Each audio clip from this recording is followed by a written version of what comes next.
Titans minicamp is wrapped up, and we will not see them back on the field until July for training camp. So I thought, who are some cut candidates that we could see not on the team by the time they hit the field in August? Now, before we do that, some of these cut candidates, you guys are going to be like, oh, Brett, you are hating. So you know what? Screw it. Let this hate flow through you.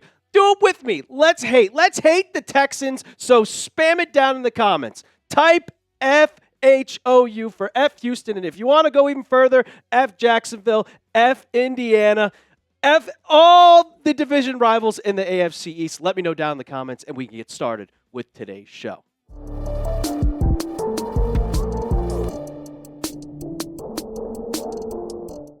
Welcome into Titans Today by Chat Sports. I am your host, Brett Alper, and yes, 3 cut candidates that I could see the Titans getting rid of before the season starts later this year. One of these guys is very big cut candidates, and it's no surprise to anybody. But the first one, and I'm going to go into Otis Reese.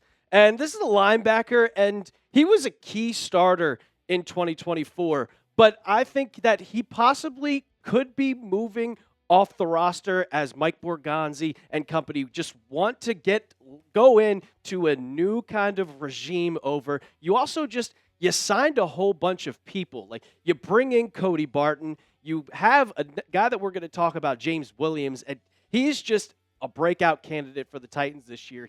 We're going to talk about him in a second, but Otis Reese he might be the odd man out.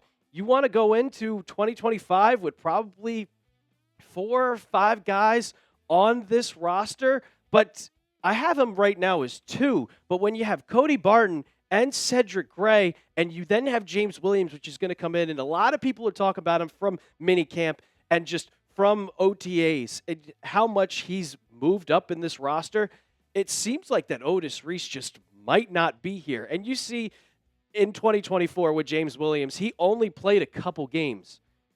But 26 tackles, no sacks, but a linebacker. If you hear Brian Callahan talk about him and just the whole entire coaching staff, they are really, really high on this guy. And Titan Size, they're a blog for the Titans. They talked about James Williams and said he's an absolute breakout candidate. As a former secondary defender, he moved from safety down to linebacker. He possesses a elite sideline to sideline range, his ability to stack and shed blockers, improve with more playing time. Although the sample size is limited, he only played 3 games, Williams looked like a starting caliber linebacker in his 3 starts.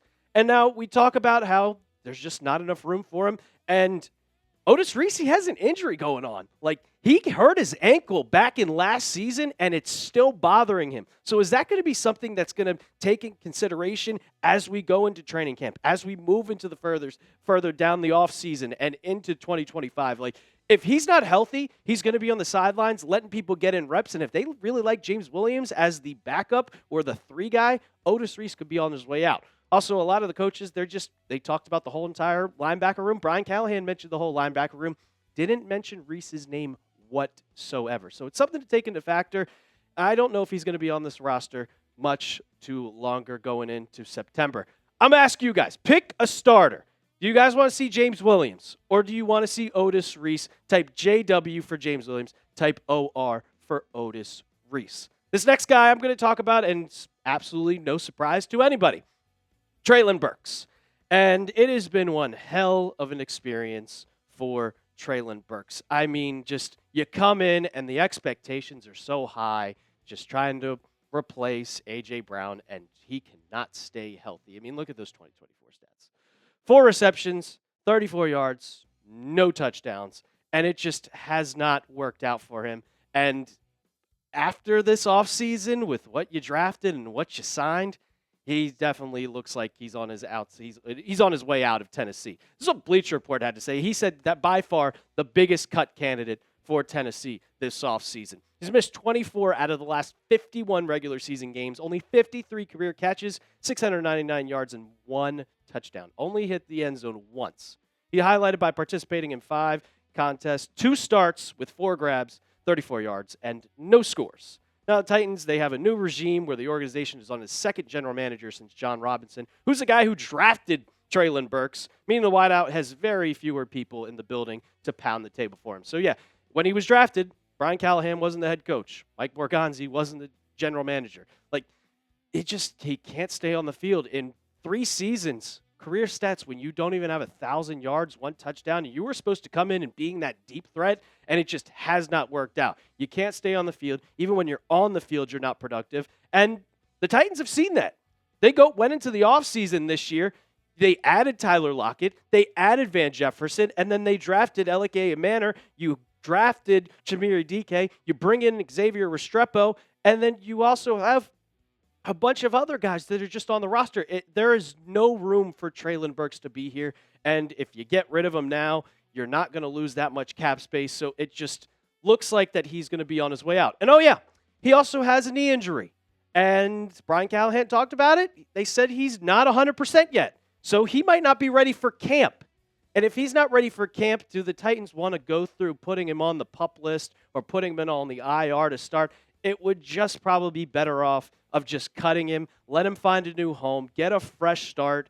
The Treylon Burks experience has been a very, very bad one for the Titans, and I think it would be better for them to just move into another direction and let him get a fresh start. Just clear the paths. It would be way better for both of them to go different moving forward.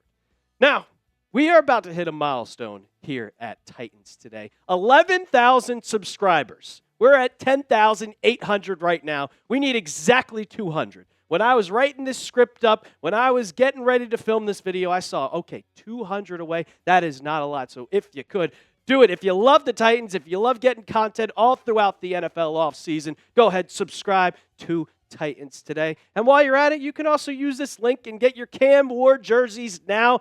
They are on sale if you want to support your new franchise quarterback. Support the guy that's going to be on the field and going to be here for a long time. Get yours today, chatsports.com/Ward. If you don't want to type it all out, we'll have that in the comments and description of today's video. Again, chatsports.com/Ward. Support the show and support the Titans. Last one on my list is Jaelyn Duncan, an offensive tackle, and in 2023, he was looking like he was possibly going to be one of those guys that was going to be a starter for the Titans. And then in 24, well, he kind of fell off an absolute cliff. 1 sack allowed. You see that, and you're like, oh, yeah, that's pretty decent. Well, he only played 4 games. And now with the free agent signings that you have, and you get J.C. Latham back in his normal right tackle position, it's just absolutely declining. Like from 23, he was not that great. I mean, a 32.9 PFF grade, allowing 36 pressures, 9 sacks, and 4 penalties. And the Titans just said, all right, well, he hasn't played great at all, so we're going to take his and just not play him. I mean, a better 56.3, but a very, very, very, very, very small sample size. And the performance on the field, that's why you just see his snaps have declined. I mean, it has gone from, he's played in most of the games, been in the rotation for the Titans offensive line. But then you go from 2023 where he had 364, where that's solid. I mean, it's still not completely your every single day starter. But then to go from 364 and you're dropping 300 snaps to 39 where you're barely on the field. It just seems like the Titans could get rid of him, and now there's just no place for him on the depth chart. I mean, you'd sign Dan Moore Jr. to a massive contract. He's going to be here for a while. J.C. Latham is going to be here. You have Duncan, Prince. Like, even if you wanted to, let's say, move him to the guard spot, you have Blake Hance, which he could play right tackle or right guard, Peter Skronsky, Jackson Slater, Kevin Zeitler. There's just no place for Duncan. And the performance just isn't what it needs to be a starter on this team or even a backup. And the one thing that I've noticed throughout since they've hired Mike Borgonzi is that he is completely reshaping this entire roster. 52% of the roster. This is within 1 year. He was hired earlier in 2025, and 52% of the roster has been signed by Mike Borgonzi. So this is a whole new revamped team, and I could see Borgonzi saying, okay, for the guys that we didn't like, we don't see potentially being here, we're going to move forward because I didn't sign them, I didn't draft them. We're going to get new guys here in for the Tennessee Titans. Name one player who you think could be a cut candidate before the end of the season. Could be anybody. I think Treylon Burks is your number one guy because I don't see any team trading for him. I don't see one singular team trading for. But let me know down in the comments section below one player that you think the Titans could cut before the season starts. That's going to do it for today's episode of Titans Today by Chat Sports. Don't forget to subscribe to the channel. We're 200 subs away, so hit that big red sub button. And as always, tighten up.